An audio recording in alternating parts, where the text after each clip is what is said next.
Hello friends, good morning. நான் உங்கள் பிரியா பேசுகிறேன். எல்லாரும் எப்படி இருக்கீங்க? இன்றைக்கி நம்ம இந்த வீடியோவில் என்ன பார்க்க போகிறோம்னு பார்த்தீங்கன்னா, நம்ம டே டு டே லைஃப்பில் யூஸ் ஆகக்கூடிய சூப்பரான டிப்ஸ்லாம் பார்க்க போகிறாங்க. வீடியோவை ஸ்கிப் பண்ணாமல் பாருங்கள் ஃப்ரெண்ட்ஸ். அப்போ தான் நான் என்ன சொல்ல வரேன் அப்படின்றது உங்களுக்கு கிளியராக புரியும். ஓகே ஃப்ரெண்ட்ஸ், இப்போ நம்ம வீடியோக்குள்ளே போகலாம். வீடியோக்குள்ளே போகிறதுக்கு முன்னாடி நீங்கள் நம்மளோட சேனலை ஃபஸ்ட் டைம் பார்க்குறீங்க அப்படின்னா மறக்காமல் சப்ஸ்கிரைப் பண்ணி வச்சுக்கோங்க. அதுக்கு பக்கத்தில் இருக்க பெல் பட்டனையும் ப்ரெஸ் பண்ணுங்கள். அதுக்கு பக்கத்தில் இருக்க ஆல் இன் பட்டனையும் ப்ரெஸ் பண்ணுங்கள் ஃப்ரெண்ட்ஸ். அப்போ தான் நான் போகிற வீடியோஸ் உங்களுக்கு உடனுக்குடைய நோட்டிஃபிகேஷன் வரும். ஓகே ஃப்ரெண்ட்ஸ், இப்போ நம்ம டிப்ஸ் நம்பர் 1 பார்க்கலாம். நம்மளுடைய சப்ஸ்கிரைபர் பத்மா மேடம் கேட்டிருந்தாங்க, பாய் பிஞ்சு போயிருந்தால் அதை எப்படி சரி பண்ணுறதுன்னு சொல்லுங்கள் சிஸ்டர், மேலும் மேலும் பிரியாமல் இருக்கிறதுக்கு ஏதாச்சும் ஐடியா சொல்லுங்கன்னு கேட்டிருந்தாங்க கமெண்ட் செக்ஷனில். ஸோ அவங்களுக்காக இந்த டிப்ஸுங்க பாருங்கள். இந்த மாதிரி நம்ம வீட்டில் அந்த ஓரங்களில் இருக்கக்கூடிய அந்த கூரை பிரிஞ்சிருக்கும் பொழுது நம்ம அந்த பாயை தூக்கி போட்டுருவோம்.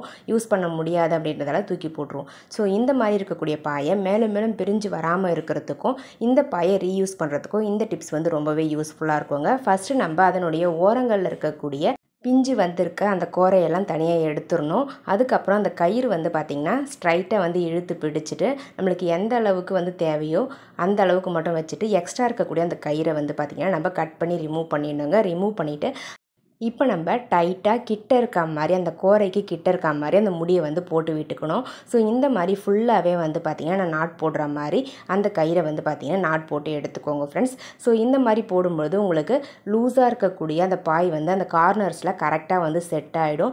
எக்ஸ்ட்ரா கோரையெல்லாம் நம்ம ரிமூவ் பண்ணிடுறதால புது பாய் மாதிரி இருக்குங்க பார்க்குறதுக்கு. பாருங்கள், நான் டக்கு டக்குன்னு போட்டு எடுத்துக்கிட்டேன். ஸோ இந்த மாதிரி நீங்கள் போட்டு எடுத்துக்கிட்டீங்க அப்படின்னா யூஸ் பண்ணுறதுக்குமே ரொம்பவே கம்ஃபர்டபுளாக இருக்கும்.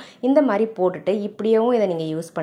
அப்படி இல்லைனா இதுக்கு அடுத்தது இன்னொரு டிப்ஸ் சொல்ல போகிறேன், அதையுமே ட்ரை பண்ணிக்கோங்க. பாருங்கள், நான் 2 சைட்லேயுமே பார்த்திங்கன்னா அந்த எக்ஸ்ட்ரா இருக்கக்கூடிய பிஞ்சு இருக்கக்கூடிய அந்த பாயை பார்த்திங்கன்னா கட் பண்ணி ரிமூவ் பண்ணிடுறேங்க. ஸோ இந்த மாதிரி ரிமூவ் பண்ணிவிட்டு அதுக்கப்புறம் கூட பாருங்கள் 2 கார்னர்லேயும் அட்டாச் ஆகாமல் இருக்கு இல்லைங்களா, அந்த குறைகள்லாம் நம்ம தனியாக எடுத்துடணுங்க. ஸோ இந்த மாதிரி தனியாக எடுத்துட்டோம் அப்படின்னா தான் உங்களுக்கு கரெக்டாக இருக்கும். பாருங்கள், எடுத்துகிட்டு அதுக்கப்புறம் அந்த கயிறை ஒரு 4-5 கயிறு சேர்த்து வச்சு முடி போட்டு எடுத்துக்கோங்க ஃப்ரெண்ட்ஸ்.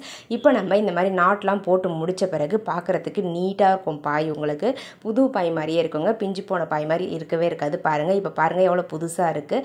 ஸோ இந்த மாதிரி நீங்கள் பண்ணியும் யூஸ் பண்ணிக்கலாம். இந்த மாதிரி ரெடி பண்ணிக்கிட்டோம் அப்படின்னா பெரியவங்க இருக்கிற வீட்டில் ஓகே தாங்க. பட் சின்ன பிள்ளைங்க இருக்கிற வீட்டில் பார்த்திங்கன்னா நம்ம எப்படி தான் முடி போட்டு வச்சாலுமே அதை பிச்சு எடுத்துருவாங்க. ஸோ அதை அவாய்ட் பண்ணுறதுக்கு குழந்தைங்களாம் இருக்காங்கன்னா அவங்க வீட்டில் இந்த மாதிரி நீங்கள் கிளாத் எடுத்துக்கோங்க. அந்த கிளாத்தை நீங்கள் ஒரு ரிப்பன் சைஸ்க்கு கட் பண்ணால் போதும். அந்த பாயுடைய லெங்க்த்துக்கு ஏற்ற மாதிரி கட் பண்ணி எடுத்துக்கோங்க. கட் பண்ணி எடுத்துகிட்டு நார்மலாக நம்ம துணி தைப்போம் இல்லைங்களா, அந்த துணி தைக்கிற ஊசி இருந்தால் போதுங்க, அழகாக தைச்சி எடுத்துக்கலாம். நான் ஃபுல்லாக ரன்னிங் தையல் தான் போட்டு எடுக்கிறேன். கஷ்டமான தையல்லாம் எதுவுமே கிடையாது. ஜஸ்ட்டு ரன்னிங் தையல் மாதிரி உள்ளேயும் வெளியும் பார்த்திங்கன்னா இருக்கிற மாதிரி அந்த நூலை தைச்சி எடுத்துக்கோங்க ஊசி யூஸ் பண்ணி. பாருங்கள், அவ்வளோதாங்க. இப்போ அந்த கிளாத் அந்த ஓரத்தில் அட்டாச் ஆகிடுச்சு. அவ்வளோதாங்க ஃப்ரெண்ட்ஸ். இதே மாதிரி ஆப்போசிட் சைடிலும் நம்ம ஒரு கிளாத்தை யூஸ் பண்ணி அட்டாச் பண்ணி எடுத்துக்கலாம். இந்த கார்னர்ஸில் பார்த்திங்கன்னா பிரிஞ்சு வராத மாதிரி அந்த கிளாத்தையும் பாயையும் சேர்த்து நல்லா தைச்சி விட்டுருங்க. அப்போ தான் குழந்தைங்க பிரிக்கிறதுக்கு கஷ்டமாக இருக்கும். அதனால் பிரிக்கவும் மாட்டாங்க. பாருங்கள், இப்போ நான் ஒரு சைடு தைச்சி முடிச்சிட்டேன். இதே மாதிரி மறுபக்கமும் நம்ம தைச்சி எடுத்துக்கலாங்க ஃப்ரெண்ட்ஸ். மற்ற 2 பக்கங்கள் பார்த்திங்கன்னா ஆல்ரெடி க்ளோஸ்டாக இருக்கிறதால அந்த பக்கம் பிரிக்கிறதுக்கு வாய்ப்பு இல்லை. இந்த ஓப்பனாக இருக்க பக்கங்கள் இருந்தால் குழந்தைங்க அந்த கோரையை பிச்சு எடுத்துக்கிட்டே இருப்பாங்க. ஸோ அதனால தான் இந்த கிளாத்தை வச்சு நம்ம க்ளோஸ் பண்ணி விட்டுறோம். ஸோ இந்த மாதிரி க்ளோஸ் பண்ணி விடும்பொழுது அவங்களுக்கு கையில் கிடைக்கவே கிடைக்காது அந்த கோரை. ஸோ பிச்சு எடுக்கிறதுக்கு வாய்ப்பும் இல்லை, பிஞ்சும் போகாதுங்க. இந்த மாதிரி நீங்கள் பாய் வாங்கின புதுசுலேயே நீங்கள் ரெடி பண்ணி வச்சிட்டிங்க அப்படின்னா உங்களுக்கு இந்த பாய் ரொம்ப நாளைக்கு புதுசாகவே அப்படியே இருக்குங்க. பாருங்கள், நான் ஈஸியாக தைச்சி முடிச்சிட்டேன். ஸோ இந்த டிப்ஸ் ரொம்பவே யூஸ்ஃபுல்லாக இருந்திருக்கும்னு நினைக்கிறேன். தேவைப்படுறவங்க ட்ரை பண்ணி பாருங்கள். ட்ரை பண்ணி பார்த்துட்டு ரிசல்ட் எப்படி இருந்தது அப்படின்றத மறக்காமல் கமெண்ட் செக்ஷனில் கமெண்ட் பண்ணுங்கள் ஃப்ரெண்ட்ஸ். பாருங்கள், பார்க்குறதுக்கு எவ்வளோ நீட்டாக பர்ஃபெக்டாக இருக்குதுன்னு சொல்லிட்டு ரொம்பவே யூஸ்ஃபுல்லாக இருக்குங்க இந்த டிப்ஸு. ட்ரை பண்ணி பாருங்கள். பிடிச்சிருந்தா ஒரு லைக்கை தட்டி விட்டுருங்க. பாருங்கள் ஃப்ரெண்ட்ஸ், எல்லா பக்கமே இப்போ நம்ம க்ளோஸ் பண்ணியாச்சு. ஸோ இப்போ நம்மளுக்கு இந்த பாய் பிரிஞ்சு வர வாய்ப்பு இல்லவே இல்லைங்க. இதே மாதிரி நிறைய இன்ட்ரெஸ்டிங்கான ஐடியாஸ் நம்மளுடைய சேனலில் அப்லோட் பண்ணியிருக்கோங்க. தேவைப்படுறவங்க நம்மளுடைய சஞ்சு கிரியேட்டிவ் கார்னர் பேஜுக்கு போய் செக் பண்ணி பாருங்கள். ஓகே ஃப்ரெண்ட்ஸ், இப்போ நம்ம இதே மாதிரி நெக்ஸ்ட் டிப்ஸ் பார்க்கலாங்க. டிப்ஸ் நம்பர் 2 பார்க்க போகிறோம். டிப்ஸ் நம்பர் 2ல் என்ன பார்க்க போகிறோம்னு பார்த்தீங்கன்னா, நம்ம நார்மலாகவே சம்மரில் ஐஸ்கிரீம்ஸ் நிறையவே சாப்பிடுவோம். சாப்பிட்டு முடிச்சுட்டு இந்த கப்ஸை தூக்கி குப்பையில் தான் போட்டுருவோம். அந்த ஐஸ்கிரீம் கப்பையும் ஸ்டிக்கையும் யூஸ் பண்ணி ஒரு சூப்பரான சின்ன டிப்ஸ் பார்க்கலாங்க. பாருங்கள், இந்த மாதிரி ஒரு கிளாத் வந்து கட் பண்ணி எடுத்துக்கோங்க. அந்த கிளாத்தை வந்து பார்த்திங்கன்னா இந்த ஐஸ்கிரீம் கப்புக்கு மேல் பக்கத்தில் இந்த மாதிரி ஃபெவிகால் அப்ளை பண்ணி ஒட்டி விட்டுடலாங்க ஃப்ரெண்ட்ஸ். நான் எப்படி ஒட்டணும் அதே மாதிரி நீங்களும் ஒட்டி எடுத்துக்கோங்க. இப்போ நம்ம சப்ஸ்கிரைபர் எல்லாருக்குமே ஒரு பெரிய ஹாய் சொல்லிக்கலாங்க.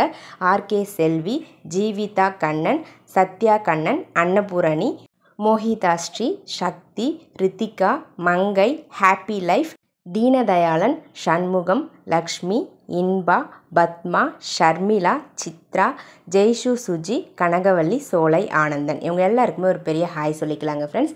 ஓகே ஃப்ரெண்ட்ஸ், இப்போ நம்ம வீடியோக்குள்ளே போகலாம். பாருங்கள் ஃப்ரெண்ட்ஸ், நான் வந்து ஒரு பாக்ஸை வந்து அழகாக வந்து க்ளூ அப்ளை பண்ணி நம்ம கட் பண்ணி வச்சுருக்க அந்த கிளாத்தை வந்து ஒட்டி எடுத்துக்கிட்டேன். இதே மாதிரி இன்னொரு ஐஸ்கிரீம் பாக்ஸுக்கு மேலேயும் அந்த கிளாத்தை வந்து ஃபுல்லாக கவர் பண்ணி விட்டுருங்க. இதுக்கு நீங்கள் ஃபெவிகால் அப்ளை பண்ணால் போதும், வேறு எந்த கம்மும் யூஸ் பண்ண வேண்டிய அவசியமே இல்லைங்க. ஈஸியாக வந்து ஒட்டிடலாம். அடுத்தது எக்ஸ்ட்ரா கிளாத்தெல்லாம் கட் பண்ணி ரிமூவ் பண்ணிவிடுங்க. இப்போ பாருங்கள், பார்க்கவே க்யூட்டாக அழகாக இருக்குது. இப்போ நம்ம எடுத்து வச்சுருக்க அந்த ஐஸ்கிரீம் ஸ்டிக்ஸை வந்து எடுத்துக்கலாங்க. அந்த ஐஸ்கிரீம் ஸ்டிக்ஸை நான் எப்படி வந்து க்ளூ அப்ளை பண்ணி ஒட்டுறனோ அந்த மாதிரி நீங்களும் ஒட்டி எடுத்துக்கோங்க. இந்த ப்ராசஸ்க்கு நீங்கள் ஹாட் க்ளூ கன் யூஸ் பண்ணிங்க அப்படின்னா சீக்கிரமாக வந்து அந்த ஸ்டிக்கை அந்த கப்பில் வந்து ஒட்டிடலாங்க. பாருங்கள், 2 ஸ்டிக்கையும் ஆப்போசிட் டைரக்ஷனில் இந்த மாதிரி ஒட்டி எடுத்துக்கோங்க ஃப்ரெண்ட்ஸ். இப்போ நம்ம அந்த ஸ்டிக்குடைய மேல் பக்கத்தில் வந்து பார்த்திங்கன்னா உள்பக்கமாக இருக்க மாதிரி க்ளூ அப்ளை பண்ணி விட்டுருங்க. க்ளூ அப்ளை பண்ணி விட்டுட்டு இன்னொரு கப் இருக்கு இல்லைங்களா, அதை வந்து இந்த மாதிரி மேலே வந்து இன்சர்ட் பண்ணி விட்டுருங்க ஃப்ரெண்ட்ஸ். இந்த மாதிரி கரெக்டாக இருக்க மாதிரி பொசிஷன் பார்த்து நீங்கள் ஒட்டி எடுத்துக்கோங்க. அவ்வளோதாங்க ஃப்ரெண்ட்ஸ், நம்மளுடைய சூப்பரான க்யூட்டான ஒரு ஆர்கனைசர் ரெடி ஆகிடுச்சு. இந்த ஆர்கனைசரில் உங்களுக்கு தேவையான குட்டி குட்டி பொருட்கள்லாம் போட்டு நீங்கள் ஸ்டோர் பண்ணி வச்சுக்கலாம். இந்த மாதிரி நீங்கள் உங்கள் கிட்ட இருக்கக்கூடிய நெயில் கட்டர், குட்டி சிசரு, அதுக்கப்புறம் இயரிங்ஸு, ஏர் பேண்ட்ஸு, இந்த மாதிரி எந்த ஐட்டம் வேணாலும் நீங்கள் போட்டு ஸ்டோர் பண்ணி வச்சுக்கலாம். அப்படி இல்லைனா இந்த மாதிரி குட்டி குட்டி பொருள்லாம் போட்டு வைக்கக்கூடிய ஒரு பென் ஸ்டாண்டாகவும் யூஸ் பண்ணிக்கலாம். க்ரையான்ஸ்லாம் போட்டு வச்சுக்கலாம். குழந்தைங்களுக்குலாம் செஞ்சு கொடுத்தீங்க அப்படின்னா அவங்களுடைய ஸ்டடி டேபிளில் வச்சு அழகாக யூஸ் பண்ணிப்பாங்க. பாருங்கள், பார்க்கவும் ரொம்ப நீட்டாக அழகாக இருக்கும். யூஸ் பண்ணுறதுக்கும் ரொம்பவே கம்ஃபர்டபுளாக இருக்குங்க. நம்ம வேஸ்ட்டாக குப்பையில் தூக்கி போடக்கூடிய ஐஸ்கிரீம் கப்ஸை யூஸ் பண்ணி சூப்பரான ஒரு ஆர்கனைசர் ரெடி பண்ணியாச்சு. அதுவும் வந்து பார்த்திங்கன்னா 2 லேயர் இருக்கக்கூடிய ஒரு ஆர்கனைசர் ரெடி பண்ணியாச்சுங்க. இந்த ஆர்கனைசர் உங்களுக்கு பிடிச்சிருந்தது அப்படின்னா மறக்காமல் இந்த வீடியோக்கு ஒரு லைக்கை தட்டி விட்டுருங்க. வீடியோஸை உங்கள் ஃப்ரெண்ட்ஸ் அண்ட் ரிலேட்டிவ்ஸ் கூட ஷேர் பண்ணிக்கோங்க. மறக்காமல் நம்மளுடைய சேனலை இன்னும் நீங்கள் சப்ஸ்கிரைப் பண்ணலாம். சப்ஸ்கிரைப் பண்ணி சப்போர்ட் பண்ணுங்கள்.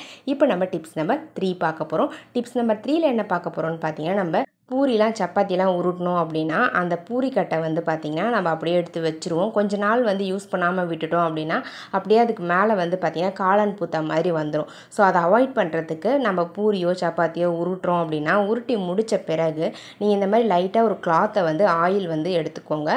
ஆயிலால் நினச்சிட்டு அந்த கிளாத்தை வச்சு நீங்கள் அந்த பூரி உருட்டுற கட்டையையும் அந்த பூரி மனையையும் நல்லா இந்த மாதிரி ஃபுல்லாக வந்து ஆயில் படுற மாதிரி தேய்ச்சி எடுத்துக்கோங்க. ரொம்ப ஹெவியாக வந்து ஆயில் போட வேண்டியதில்லை, லைட்டாக இருக்க மாதிரி ஆயில் போட்டு தேய்ச்சி விட்டுருங்க.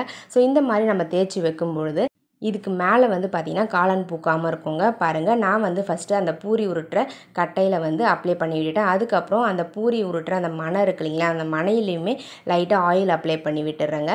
ஸோ இந்த மாதிரி நம்ம அப்ளை பண்ணி யூஸ் பண்ணும்பொழுது பார்க்குறதுக்கும் புதுசாக இருக்க மாதிரி இருக்கும், நீட்டாக இருக்க மாதிரி இருக்கும், க்ளீன் பண்ணுற மாதிரியும் இருக்குங்க. ஸோ எப்போவுமே நீங்கள் உருட்டி முடித்ததும் இந்த மாதிரி நீங்கள் ட்ரை பண்ணி பாருங்கள். ட்ரை பண்ணி பார்த்துட்டு உங்களுக்கு பிடிச்சிருந்தா இந்த வீடியோவுக்கு ஒரு லைக்கை தட்டி விட்டுருங்க ஃப்ரெண்ட்ஸ். இந்த மாதிரி ஏதாச்சும் ஐடியாஸ் உங்களுக்கு தெரிஞ்சிருந்தாலும் கமெண்ட் செக்ஷனில் மறக்காமல் ஷேர் பண்ணுங்கள், நானும் தெரிஞ்சுக்கிறேன். பாருங்கள் ஃப்ரெண்ட்ஸ், நான் வந்து ஃபுல்லாக க்ளீன் பண்ணி முடிச்சுட்டு ஆயில் அப்ளை பண்ணி தேய்ச்சி விட்டுட்டேன். இப்போ பாருங்கள், அந்த பூரி கட்டையும் அந்த பூரி மனையும் பார்க்குறதுக்கே புதுசு மாதிரி பிரைட்டாக இருக்குதுங்க. ஸோ இந்த மாதிரி நம்ம வீட்டில் இருக்கக்கூடிய பொருட்களை நம்ம க்ளீனாக வச்சுக்கிட்டோம் அப்படின்னா யூஸ் பண்ணும்பொழுது ரொம்ப கம்ஃபர்டபுளாக இருக்குங்க. பாருங்கள் எந்த அளவுக்கு பிரைட்டாக இருக்குதுன்னு சொல்லிட்டு. ஸோ உங்களுக்கு தேவைப்பட்டால் நீங்களும் இதே மாதிரி ட்ரை பண்ணி பாருங்கள் ஃப்ரெண்ட்ஸ். உங்களுடைய நேமும் நம்மளுடைய சேனலில் வாசிக்கணும்னு ஆசைப்பட்டிங்கன்னா உங்களுடைய பாசிட்டிவ் கமெண்ட்ஸை இந்த வீடியோவுடைய கமெண்ட் செக்ஷனில் பதிவு பண்ணுங்கள். நெக்ஸ்ட் லாங் வீடியோவில் உங்களுடைய நேமும் கண்டிப்பாக வாசிக்கப்படுங்க. ஓகே ஃப்ரெண்ட்ஸ், இப்போ நம்ம நெக்ஸ்ட் டிப்ஸ் பார்க்கலாங்க. டிப்ஸ் நம்பர் 4 பார்க்க போகிறோம். டிப்ஸ் நம்பர் 4ல் என்ன பார்க்க போகிறோம்னு பார்த்தீங்கன்னா, நம்ம எப்போவுமே பால் காய்ச்சணும் அப்படின்னா நம்ம எப்போ பார்க்கலையோ அந்த டைமில் பொங்கி அடுப்பு ஃபுல்லாக ஊற்றிக்கோங்க பால். ஸோ அதை அவாய்ட் பண்ணுறதுக்கு நம்ம பால் காய்ச்ச ஆரம்பிக்கும் பொழுது இந்த மாதிரி ஒரு கனமான கரண்டியை அந்த பாத்திரத்துக்கு உள்ளே வந்து போட்டு விட்டுருங்க. இந்த மாதிரி போட்டு விட்டுட்டிங்க அப்படின்னா பால் வந்து பொங்கி மேலே வரவே வராதுங்க. அதே நேரத்தில் நீங்கள் கரண்டியை போட்டுட்டு ஃபுல்லாக அடுப்பை வச்சிடக்கூடாது, எப்போவுமே சிம்மில் தான் வைக்கணும். நம்ம நிறைய டைம் வந்து சிம்மில் தான் வச்சுருப்போம், ஆனாலுமே பொங்கி வந்து மேலே கீழெல்லாம் ஊற்றிக்கோங்க. அந்த அடுப்பு ஃபுல்லாகவே வந்து ஸ்பாயில் ஆகிடும், ரொம்பவே கஷ்டமாக இருக்கும் க்ளீன் பண்ணுறதுக்கு. ஸோ இந்த மாதிரி நம்ம காய்ச்ச ஆரம்பிக்கும் பொழுதே ஒரு கரண்டியை உள்ளே போட்டுட்டு அடுப்பை சிம்மில் வச்சிட்டோம் அப்படின்னா பால் வந்து அந்த பாத்திரத்தை விட்டு பொங்கி கீழே ஊற்றாமல் இருக்கோங்க. ட்ரை பண்ணி பாருங்கள். ஓகே ஃப்ரெண்ட்ஸ், என்னுடைய ஐடியாஸ்லாம் உங்களுக்கு பிடிச்சிருக்கோன்னு நினைக்கிறேன். பிடிச்சிருந்தால் மறக்காமல் இந்த வீடியோவுக்கு ஒரு லைக்கை தட்டி விட்டுருங்க. வீடியோஸை உங்கள் ஃப்ரெண்ட்ஸ் அண்ட் ரிலேட்டிவ்ஸ் கூட ஷேர் பண்ணிக்கோங்க. மறக்காமல் நம்மளுடைய சேனலை இன்னும் நீங்கள் சப்ஸ்கிரைப் பண்ணாமல் பார்த்துக்கிட்டு இருக்கீங்க அப்படின்னா சப்ஸ்கிரைப் பண்ணி சப்போர்ட் பண்ணுங்கள். அதுக்கு பக்கத்தில் இருக்க பெல் பட்டனையும் ப்ரெஸ் பண்ணுங்கள். அதுக்கு பக்கத்தில் இருக்க ஆல்ன்ற பட்டனையும் ப்ரெஸ் பண்ணுங்கள் ஃப்ரெண்ட்ஸ். அப்போ தான் நான் போகிற வீடியோஸ் உங்களுக்கு உடனுக்குடைய நோட்டிஃபிகேஷன் வரும். ஓகே ஃப்ரெண்ட்ஸ், நெக்ஸ்ட் வீடியோவில் பார்க்கலாம். பாய்.